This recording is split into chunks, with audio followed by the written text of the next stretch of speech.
betting agencies in 30 countries have been subjected to the gang's extortion demands, a scam which had caused nearly $80 million damage.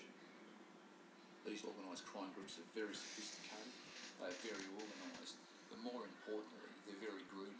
And in this particular instance, they obviously took too many risks, and as such, international law enforcement cooperation was able to put pressure on the Russian authorities to enable the arrest to take place.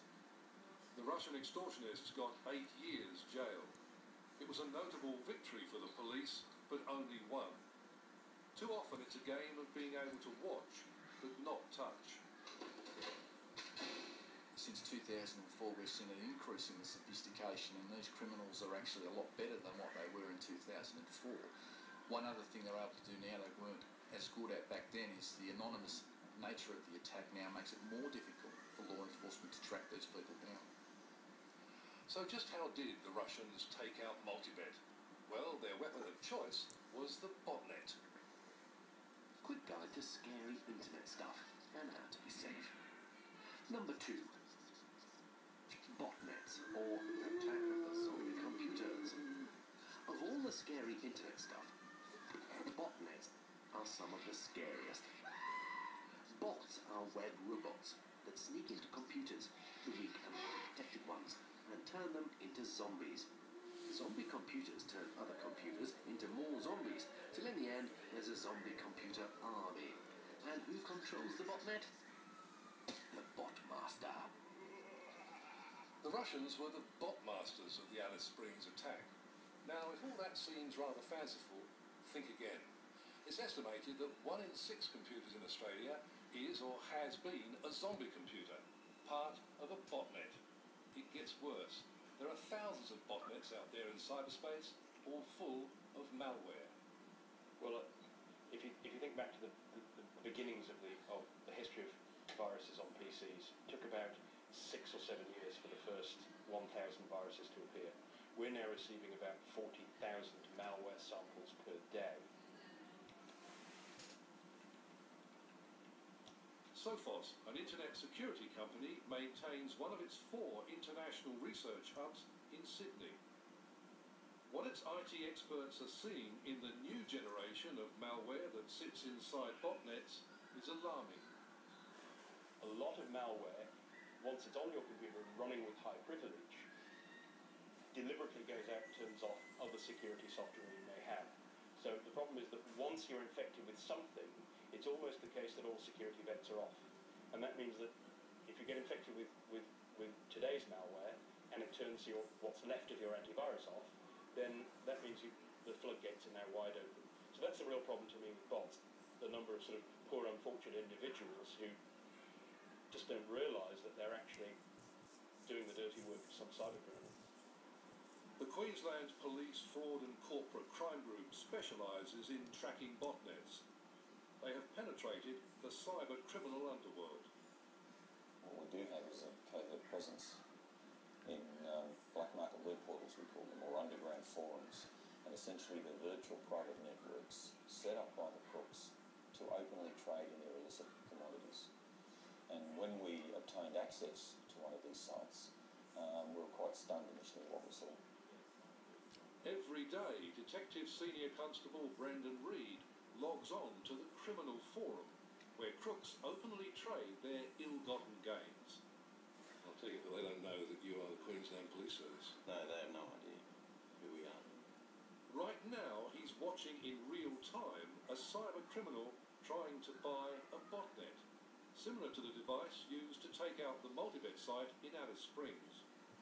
So what we have here is actually the perfect pairing. You've got someone looking for a botnet. That's exactly right. And then someone else coming in and saying, I've got one for sale. That's exactly right. And they're now going to talk about it privately. Yeah, that's exactly how it happens. What those forums provide, it's a networking opportunity for a crook sitting anywhere in the world that connect to the internet to do business, share information and trade in criminal activities with other crooks, like-minded, anywhere else where the internet will give them access. It's a criminal eBay where everything is for sale, including DDoS attacks, the cyber nasty which destroyed multibet. Here's an actual person on here who's advertising he's looking for a DDoS service. Right. Where he says, "Hello, partners in crime. I'm looking for skilled and reliable person who can offer a DDoS attack on a regular basis. I'll pay good dollars." Though Brian Hay has been a police officer for nearly 3 decades, he was amazed at what he saw on the forums. You could go on there and order identity profiles. People would pay for identity information. You could buy thousands of credit card numbers that have been compromised. You could order the plastics to clone the numbers onto the credit cards. We couldn't believe what lay before us. It was, I think the term's been used, an Aladdin's cave of criminality, an opportunity to inflict global economic harm. And you've got to look at this because it's global. It's also becoming local, very local. Just 2 months ago, the New South Wales Police busted a gang in the Sydney suburb of West Ryde. After arresting 2 men outside the local McDonald's restaurant, the police headed for the Comfort Inn, just up the road. We opened the door with the hotel key, and inside the hotel there is quite a bit of material in there. Evidence of short-term occupancy, a laptop on one desk running with some particular software which we're examining at the moment, another laptop running, another laptop which wasn't running, and then a deal of evidential material that we're using and analysing at the moment. The Sydney-based cyber gang was in the middle of ripping off hundreds of unsuspecting Australians. Among the evidence, a pile of mobile phone SIM cards, and among those cards, a perfect match for an unsolved crime.